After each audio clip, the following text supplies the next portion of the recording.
It's super easy to make your own fabric covered buttons. You just need one of these kits, a pair of scissors, and some fabric. This is a kit from Dritz, and that's a brand that I really like using whenever I can because I just feel like they make really good products. So it comes with a rubber piece for putting the button in and this little thing that you use to press the fabric. For each button, you're going to need one of the covers and the shank piece. And then you're just going to cut out a circle of fabric that's the right size. On this kit, there's a little guide on here for what size to cut the fabric. I'm not actually going to cut this out. I'm just going to measure it and trace a circle that's the right size.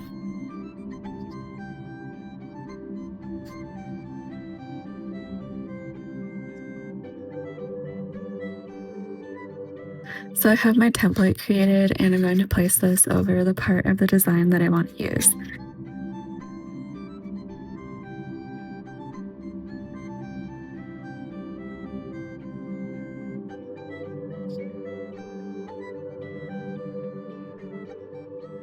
The instructions for this are telling you to put the mold like this and lay the fabric face down over the top of it.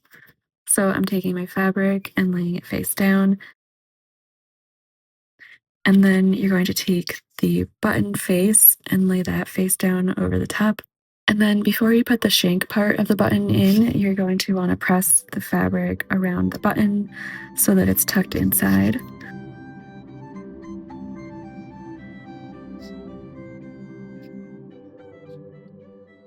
And I'm just checking that the strawberries are centered the way I want them to be on the front of the button.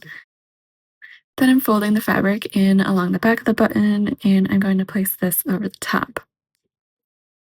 This tool is used to press the back of the button in and secure the fabric in place. Make sure you're pressing hard enough that the back of the button clicks into place around the whole circle.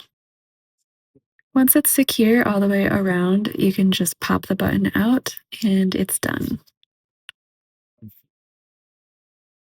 So I hope you enjoyed this super easy tutorial and you can check out my other sewing videos on my channel and make sure you subscribe. Thanks for watching.